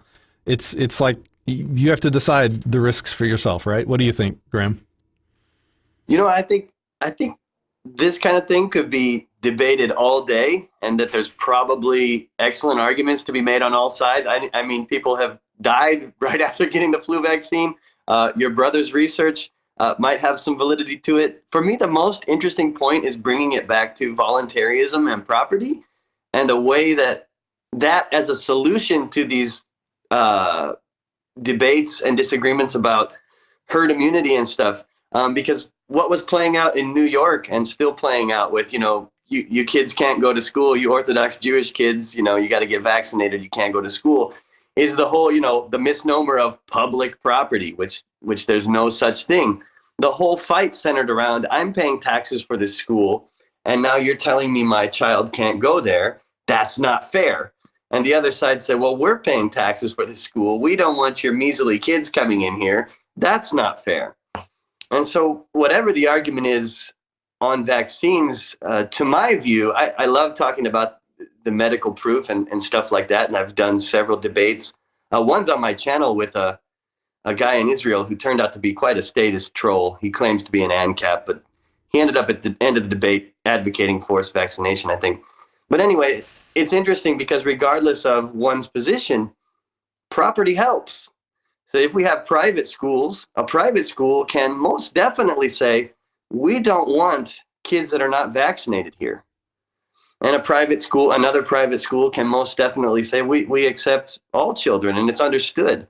And as far as you get to these real minute gray areas of, well, if we meet in public, and one person says, well, your child is not vaccinated, your child's a risk to my child. And the other side says, well, your child is vaccinated and the vaccine is shedding but private property would eliminate so much of this that, you could choose the neighborhood you live in. If you don't want to live around, vaxxers or anti-vaxxers, to me, that's what I think maybe is in my personal case, what I would like to see talked about is that kind of thing. Okay, well, we're not going to agree on vaccines maybe right now, but can we agree on a way to make this less violent? I don't think anything either of us have said in this past 25 minutes we've been talking about vaccines. First of all, I don't think my comments have ever blown up quite this much, so that's fun. I'm trying to keep up.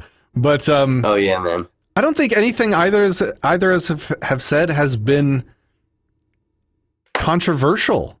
Like, it's just like facts. Like, I'm not saying that all vaccines are safe, and I'm not saying that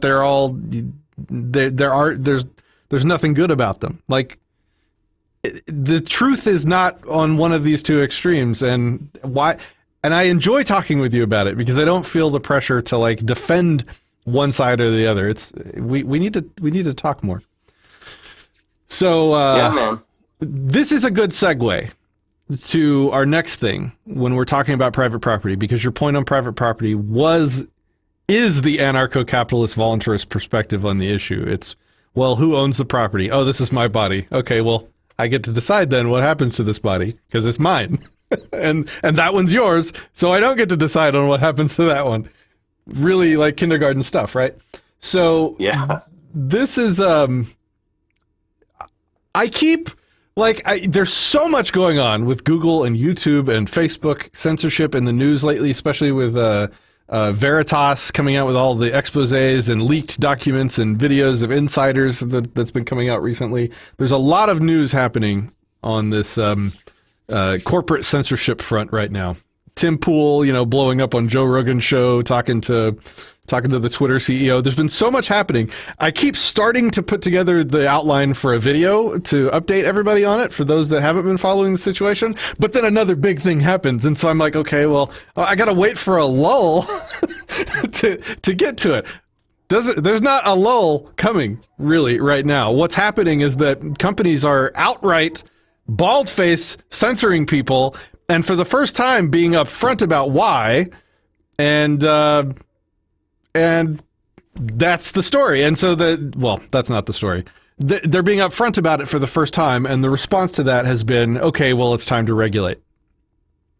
All of the commenters I've seen, except maybe Dave Rubin, I haven't listened to his most recent comments on it, but all of the recommendations, all the commentary, all the opinions from all the people that have any kind of following anywhere is like, okay, platform versus publisher, it's time to regulate. Like, you know, if you want to censor people, if you want to have an opinion on, then you're not a platform, you're a publisher, and so it's time to regulate. You know, you need to lose your platform immunity or whatever. And there's lawyers that are doing like 2-hour dissertations on YouTube law channels about the difference between platforms and publishers and the nuances of international law in relation to like the politics of the United States platform publisher dichotomy versus Canadian law. Like, it's just it is a fucking black hole, endless tube of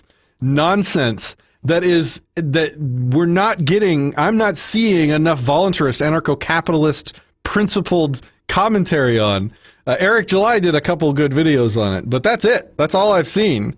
And the solution to this entire like column of nonsense that's happening right now is it's private property. It's what you were saying about the vaccine. It's the exact same principle. We just apply it everywhere. That's kind of our shtick, actually. We take this principle of self-ownership and non-aggression and we apply it to everything. And what that results in right now is, guess what? Google owns the servers that the videos are on. That's it.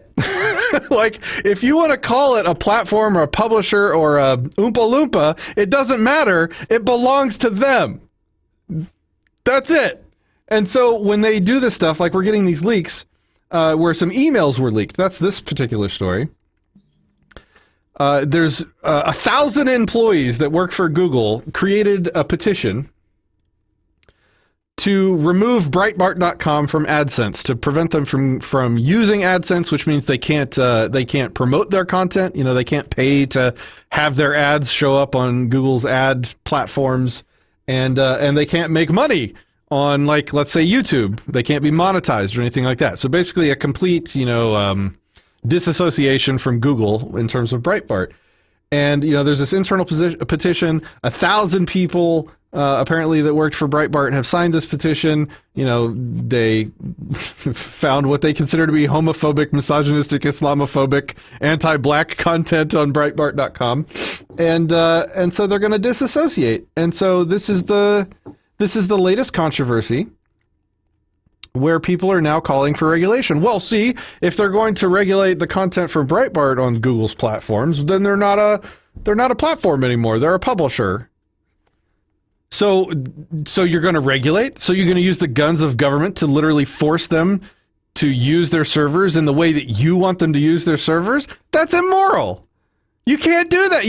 You only get to control the property that you own. It's really simple. It's really, really simple. Did you have any thoughts on that before I continue this rant? Yeah, I think where people are getting tangled up in this is the very real connections between corporate behemoths like Google and such and state interests and government interests. Like with the whole the supposed CIA Facebook connection and stuff like that. But I think, as you point out, they're not addressing the foundation of the thing, which is, if you don't like Google, let's point out the connections to the state. Let's build something better. Let's stop giving them money, But I think that's where I've seen a lot of even ANCAPs and voluntarists get tangled up in saying, well, Facebook's not actually 100% like a real free market private thing because of the connection. The government's an octopus and it's got its tentacles and everything. But yeah, at the same time, it's, I don't know. The whole thing seems like an issue that is just missing a foundation, which is property. So who owns it? What is it? Okay, Google is connected with the state. Well, the state's immoral too. So why are we arguing about what they should or should not do? Based on nothing, no foundation, a foundation of property.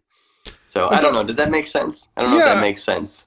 I agree with you in principle. And I agree with you that Google owns the servers. But I think what trips people up is the connections to the state for voluntarists. But I agree with you. I'm not disagreeing with you. I'm just kind of pondering why people are getting sucked into this. I'd like to like learn more about what the connections are. There was a video. Oh, I'm so bad with names. If I think of it, I'll mention it, but I can't remember right now. I saw a video recently that told like the history of Silicon Valley. It was on an ANCAP channel, I believe. Corbett Report, maybe? Oh, cool. I think Corbett did a thing recently on it, and he kind of told the history of Silicon Valley and how it started with government defense contract grants or something like that, and that's kind of how the internet came to be. Yes, Corbett Report, Rika. Yes, and I would suggest going and watching that. I think it was a pretty good history of Silicon Valley, and how Facebook probably had some government involvement in its beginning, nefarious or otherwise. But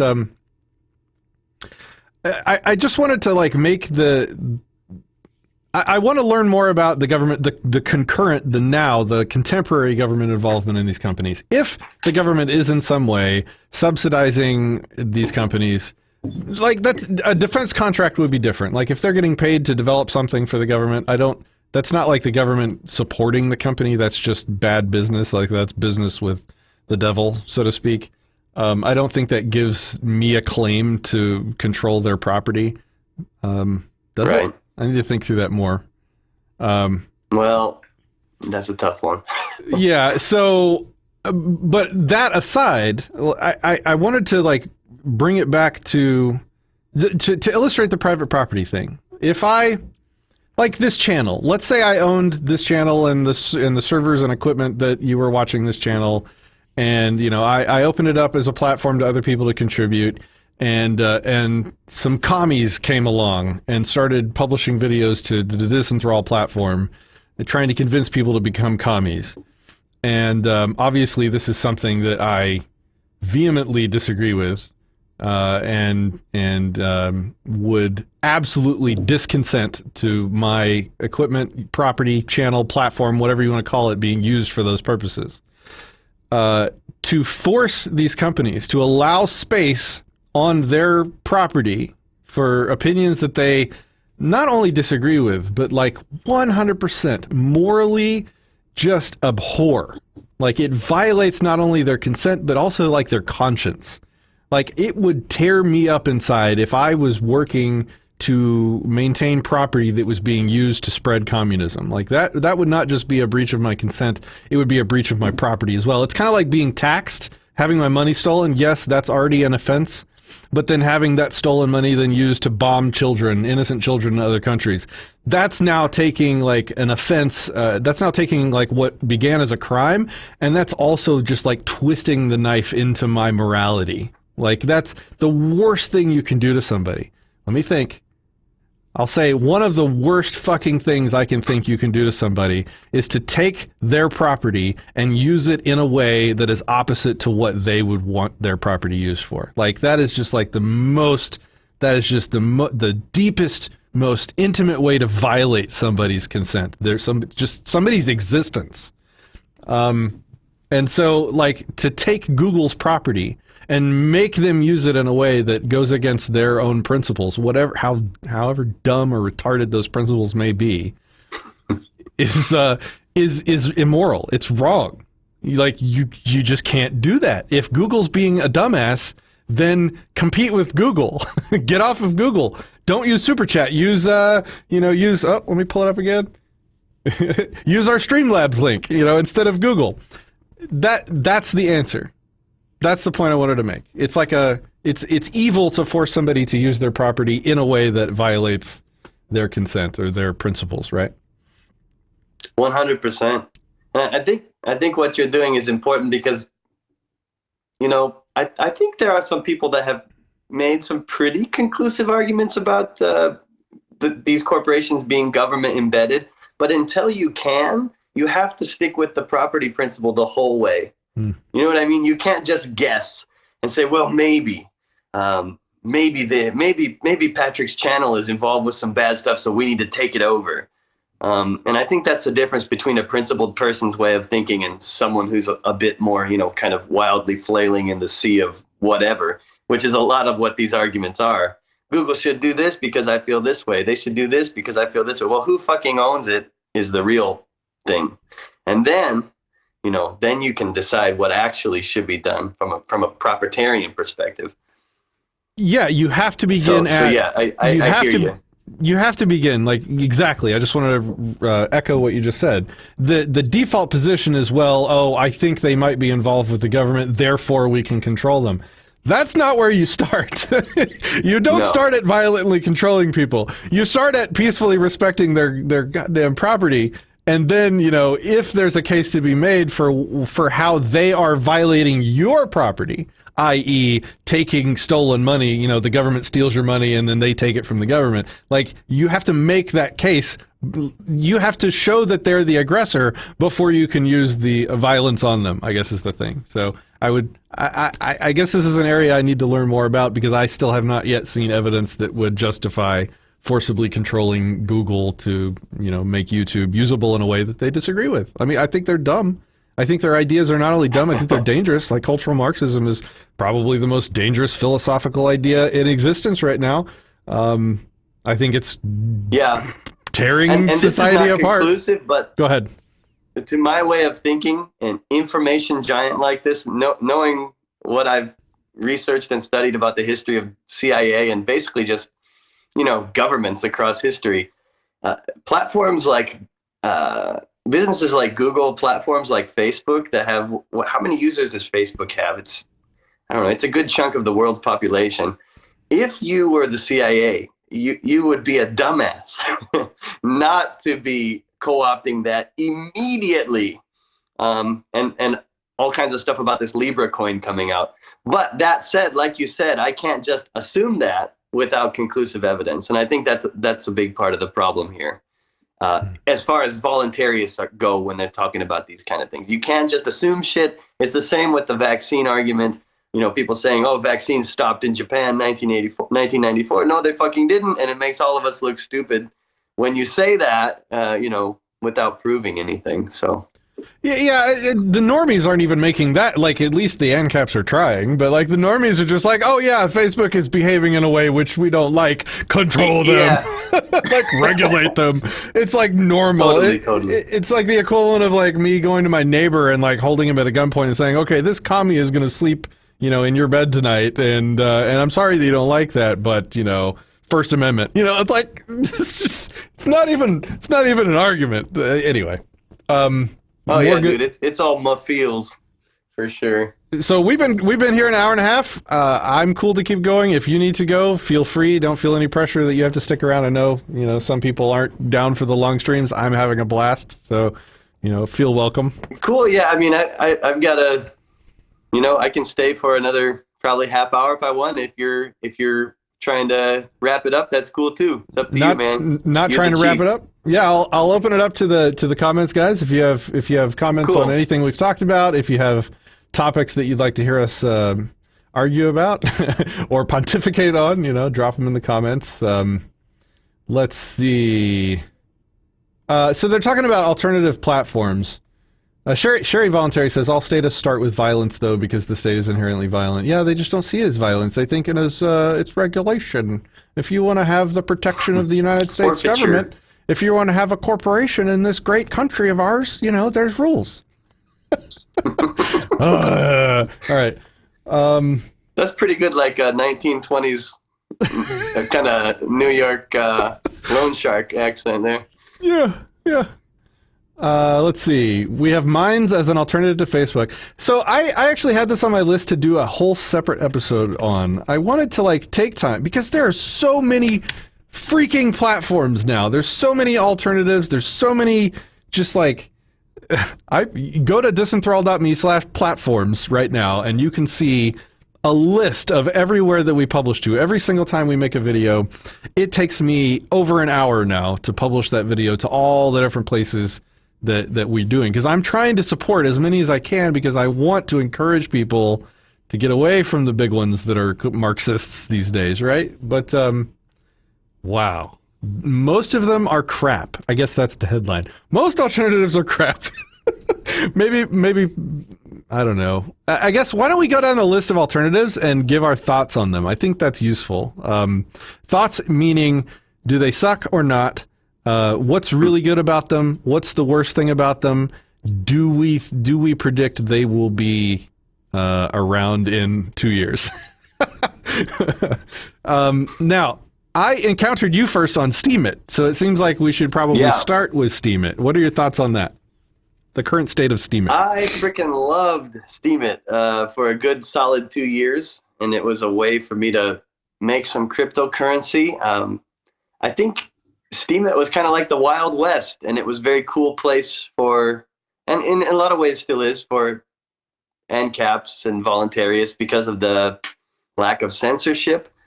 But personally, I was disappointed with the Steemit leadership. A lot of people jumped ship, and a lot of censorship actually did happen, which is fine. Like you said, who owns the server? It was, the people that had invested the most could control the platform, and I felt like they kind of shot it in the foot. But as with the most other platforms, they just don't have the user base and the ease of use that like Facebook or YouTube has. You know what I mean? It's like pretty easy to use. Steemit, there was a big learning curve at first. Once you get it, it's cool. But I haven't been active there now in months, so I don't know. Are you still active there? Every single time we make a video, it gets posted to DTube, which I guess is the next thing to talk about. Oh, okay. What do you think about DTube? Yeah, I actually like DTube, but when they switched servers or whatever, what was that, half a year ago? I just kind of DTube. Sorry, I'm thinking of the other one that everyone turned against and hated. What was that other one with the ninja logo now? DLive.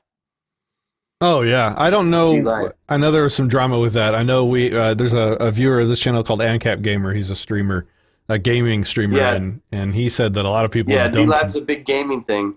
DTube was cool, and I respect the creator immensely. He's a cool guy, but I could never get it to fucking play my videos reliably. You want me to explain why? So I always had to go back to YouTube. Do you want me to explain why? Sure. So this was, I did a video on this right after DTube came out, when I really did like a heavy dive into how it works, because I either thought this was going to be our salvation or our end. Well, not our end, but our, I think it was just going to die. And so the problem is who stores the videos. And in the beginning, and I don't think this might not be currently the case, maybe it still is, but when you upload a video, there's one dude with a set of servers that store that video and serve it up on the IPFS network. And he doesn't do that for free. And most people using DTube don't know that. He charges by the meg, I think, or maybe by the gig, for storage space. And so when you upload a video to DTube, you're uploading that file to his IPFS server. And he has agreed with the DTube people to host that content for, I think, 30 days for free. And after that, he wants money. So if you upload a video to DTube and he gets a piece of whatever Steemit the video makes. So if the video makes 1 penny, as many videos do on Steemit, if that will pay to host your video 0 days, basically. If your video makes $100, your video will be hosted by him probably for 300 years, something like that. Like it's not expensive, but it has to make some money. If your videos don't make money, the guy doesn't get paid. He deletes your video, but it doesn't delete the video from Steemit or DTube. It still shows up. Like if you go back and like scroll down through Disenthrall and you pick one of the old videos that didn't make money, that's not going to play because that video doesn't exist anymore. And the only way to keep it in existence is to host your own IPFS node, which is a complicated ass thing to do. Most people are not going to be able to do that. That is why DTube, like right from the beginning, I was like, I don't think this is going to work. I don't think that's going to work. Yeah, I was had a lot of playback issues as well, though. Even before the deletion would have become a factor, I had people trying to watch videos and they couldn't, and it sucked for me because I wanted to support DTube obviously more than YouTube. But well, I think Steemit was a good experiment. I was disappointed with the leadership. I mean, I went down to Tokyo. I met Ned at one of his talks, and I was a big fan of Dan Larimer as well until he came out denigrating privacy somewhere along the lines there and said the future of society is no privacy. We need to fight the government with 100% transparency and all this kind of wacky stuff. But I have respect for both those guys, but the platform kind of stopped working for me. So DTube recently broke from Steemit. They have their own currency now. They're calling it DTC. Really? So every time you publish to DTube now, you get both. You can see on these videos here. I don't know if you can see on your phone, but every video now has a Steam dollar money and a DTC. So DTC is DTube's new crypto. I don't know where this is going to go. Oh. I don't know. So what's your prediction? Let's wrap this one up. What's your prediction on Steam at DTube? Is it around in 2 years? What do you think? My gut says no. Well, Steemit, I think, will be around for a long time, going nowhere, I feel. That's just my... Steemit's just going to stay. I mean, it was in beta for it's been in beta for over 3 years. You know, a lot of people poured a lot of blood, sweat, and tears into there. I just don't think it's going to move, but my guess. I concur. Sherry Voluntary says, oh, is this the guy from Japan? Yes, it is. This is Graham Smith. You know Sherry, right? Do you know Sherry Voluntary? Hi, Sherry. I know the name. I don't know if we're friends. I hope you're not one of the people I've blocked in one of my many recent feuds. I don't think so. So BitChute. This is probably the biggest player right now. What do you think about BitChute? I like BitChute. I need to use it more. I have only a couple videos there, but I'm not too familiar with it, honestly. Haven't used it much. The website's okay. I tried Didn't it just move? What? Sorry, didn't they just change servers or change something? I don't know. BitChute. I don't know that. Okay. That's okay. I forced myself to subscribe. So everybody I subscribe to on YouTube, I looked for on BitChute, and I subscribed to all of them, and I forced myself for a week and a half-ish to only watch those channels on BitChute so I could get a feel for it. I installed the app and everything. The app is the worst app I think I've ever put on my phone. It is terrible. It is damn near useless. It is not acceptable. The website, not that bad. It actually notifies you when the people you are subscribed to publish a video, which is refreshing coming from YouTube. So the website's fine. Like I kind of like BitChute on the website. It's not bad. It's cool. It's nice to not have to worry about being like demonetized or being taken down and stuff. The other people, like if you just watch some of the other creators' content on BitChute, they just talk differently than you're used to seeing when you're used to watching videos on YouTube, because they're just not scared. They're not worried about what people are going to think about what they say as much. So it was neat. It was a free feeling. I think BitChute is probably the biggest mainstream competition to YouTube right now. That's my opinion. That's cool. Yeah, I hear good things about BitChute. And it does feel clean, man, regardless of how clunky some of these platforms are. Like after I'm on Facebook for a period of time or YouTube, I just feel like I need a shower. Yeah. Sometimes, my channel was demonetized a long time ago, and now I'm just floating. So who knows when all your videos will be deleted, all that work. So good to have alternatives. The next one is BitTube. This is the one that I was really bullish on. I thought this was going to be the next thing. It's not really it's based on IPFS, so in that way it's not censorable, but they can still manipulate some of the listings, which isn't perfect. It's based on watch time, so the creators get paid based on people's view, like how many seconds eyeballs are watching your content. You get paid in cryptocurrency. The cryptocurrency got up to like 4 cents at one point, so it wasn't worthless. It looked like it could go somewhere. I did a video on it. I interviewed one of the people at BitTube on this thing, and it just seems to.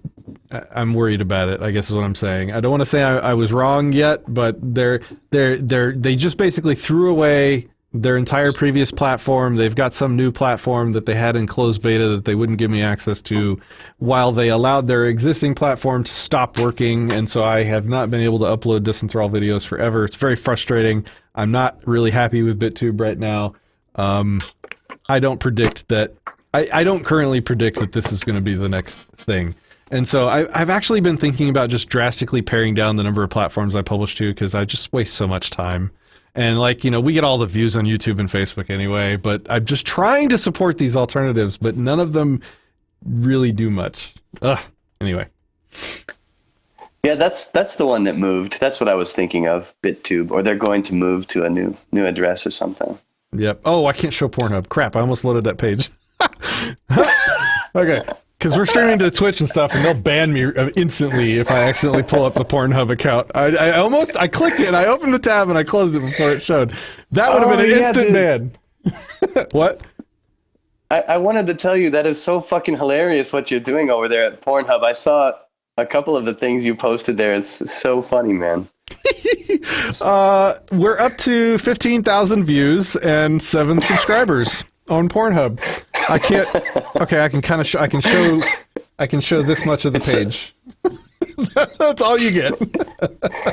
It's such a subversive use of a porno page, man. It's so funny. It's hilarious. They've taken down more of our videos than YouTube, by the way. Any video that discusses a news story having anything to do with anything controversial, they delete that thing instantly. So, like, if I'm covering like a news story about like Bill Cosby, rape, like they do not allow that.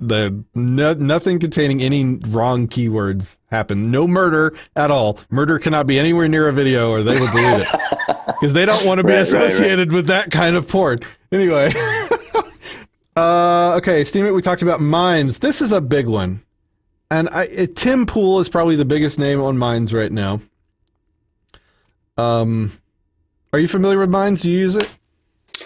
I am on Minds, but I haven't used it very much. But I am on there, yeah. Yeah. Isn't that tied into a cryptocurrency as well? I believe it is. Ether or something? I believe it is, and I'm not terribly familiar with it, and I don't see a lot of people, or I'm not getting a lot of views. I've been publishing there for, I think, over a year now. I just don't see it. I don't see it yet, but we'll see. I think it's going to be around because I think it's starting to get a little bit of mainstream support from people like Tim Pool, who's starting, news efforts on it. How about MeWe? Are you gonna? Maybe you're gonna get to that one. Oh, let me see here. Hold on. I think we have a MeWe, don't we? Let me see.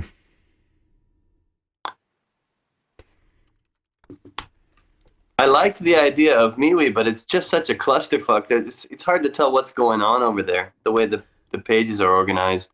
I don't think I currently update MeWe, but I think we have a page or a group or something. I just don't like it. That's a subjective preference-y opinion. I think the interface is weird. Yeah. I don't know.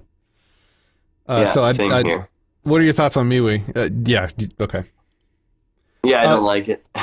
There's a Go ahead. decent community of voluntarists there, but it's just, I don't like the name of the site, and I don't like how it's organized visually. It just feels like I'm bombarded with a million different things, and I don't know what they are. Messages, comments. It's a clusterfuck, I guess, would be the most sophisticated way I could think of to describe it.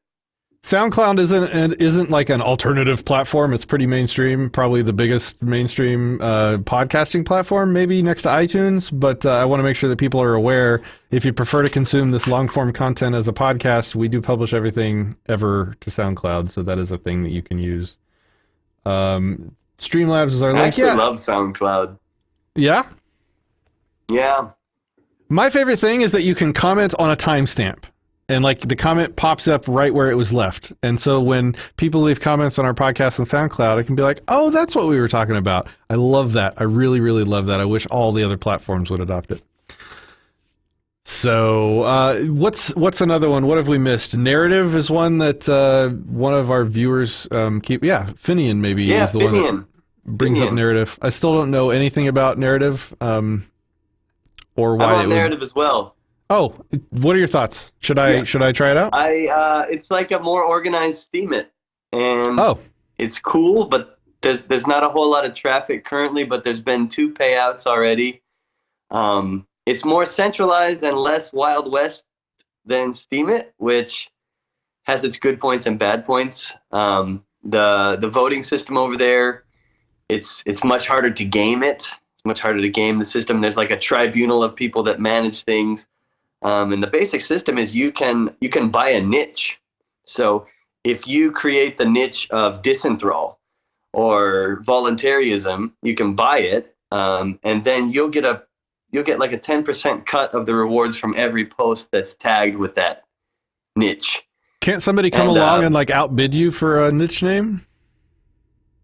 They can, yeah. And then, they can, and then they would own it. And then they have to manage it. So wouldn't that mean that somebody could like buy Disenthrall out from under me? Like, no, not out from under you, because once you have it for a year. So like after a year, somebody could. Finian might have to correct me on that. Because I don't know a whole lot.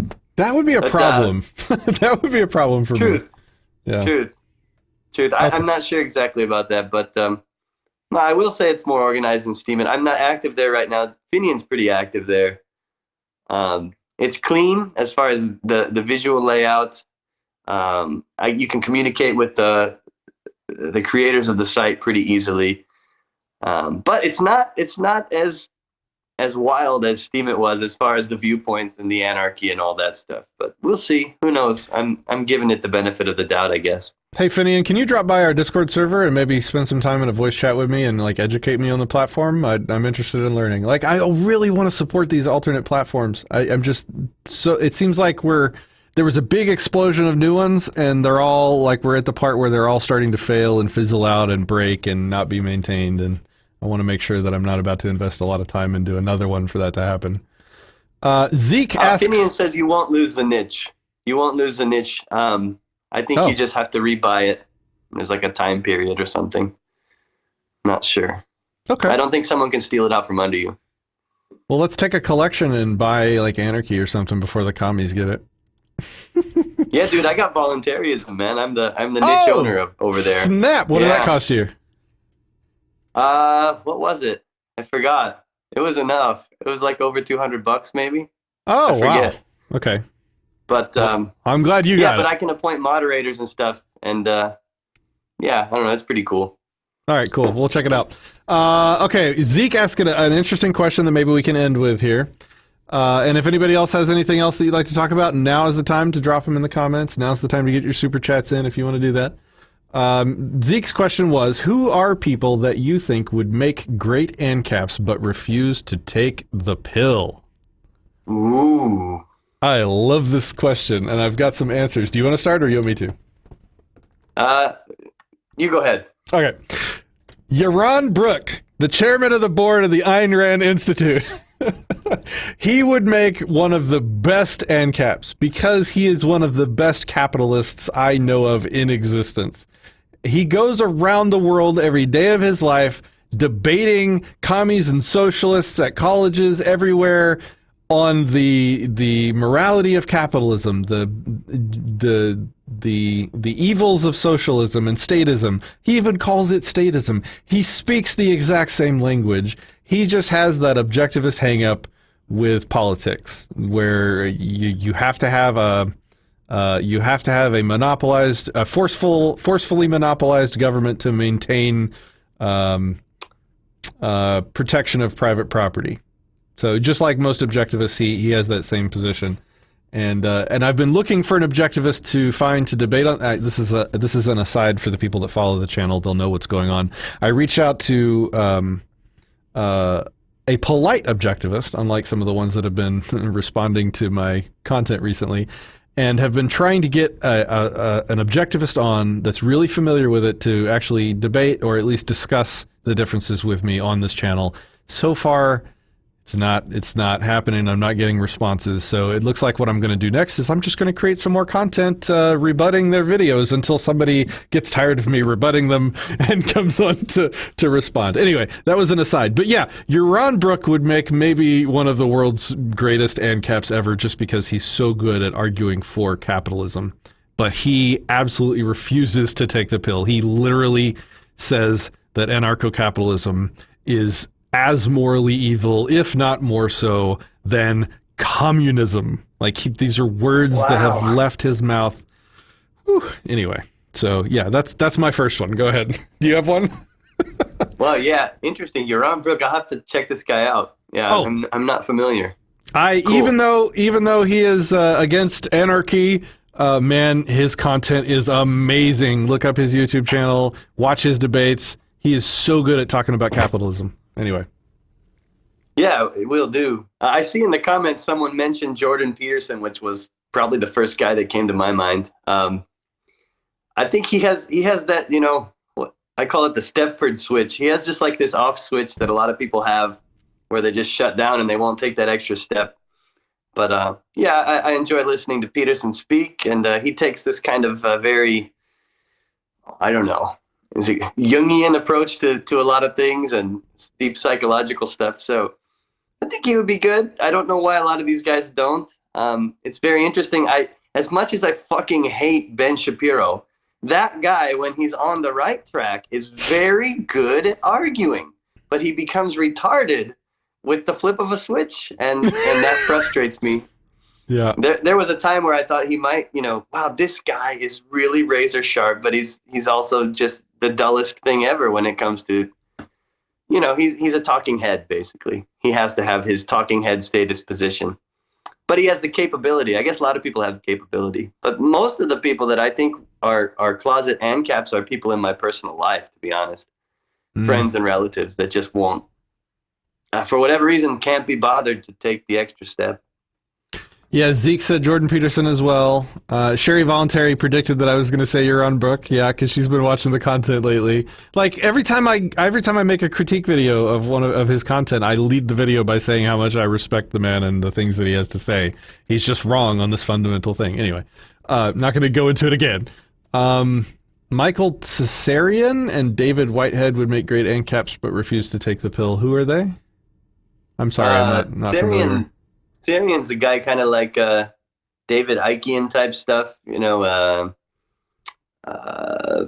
lots of kind of, I don't know, what would you call it, like astrological reptile race type kind of stuff. And I'm not saying this to demean it. I'm just saying that's the kind of area he's into, like occult symbology and things like that.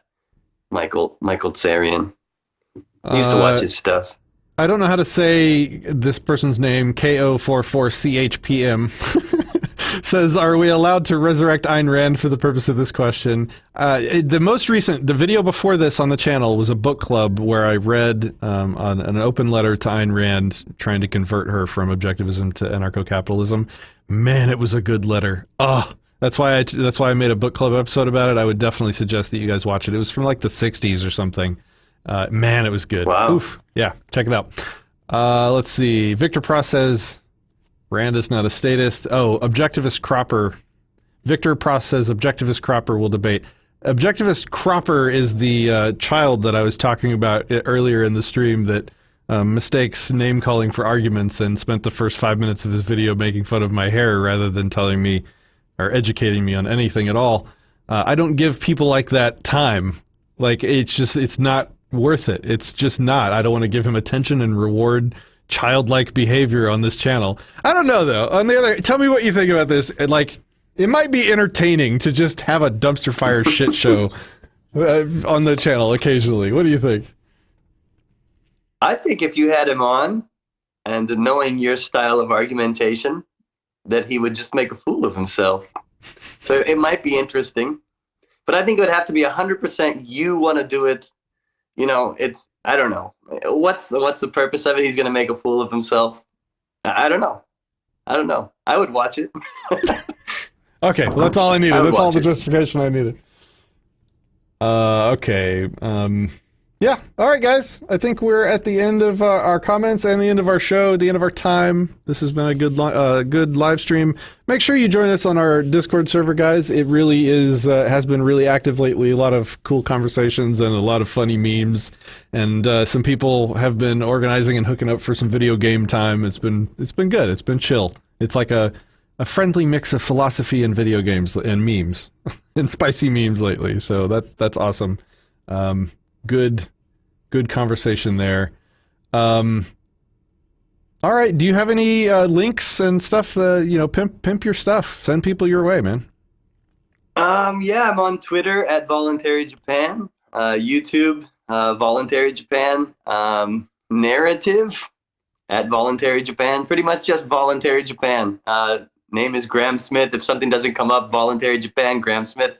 There aren't too many foreigners here talking about anarcho-capitalism and voluntarism. I mean, that in that sense, but there is Roger Ver and James Corbett and a lot of closeted Japanese people, which is why we're doing what we're doing. So with the whole unschooling thing, my son doesn't go to public school, so we're doing that thing here. If you're interested in how to unschool, I'm making a video series on that. Even for parents who can't do unschooling, you can still be a positive influence in your kid's life by teaching them to believe in themselves and not buy all the propaganda from the indoctrination center. So yeah, I'm glad to hear from anyone all the time. So hit me up.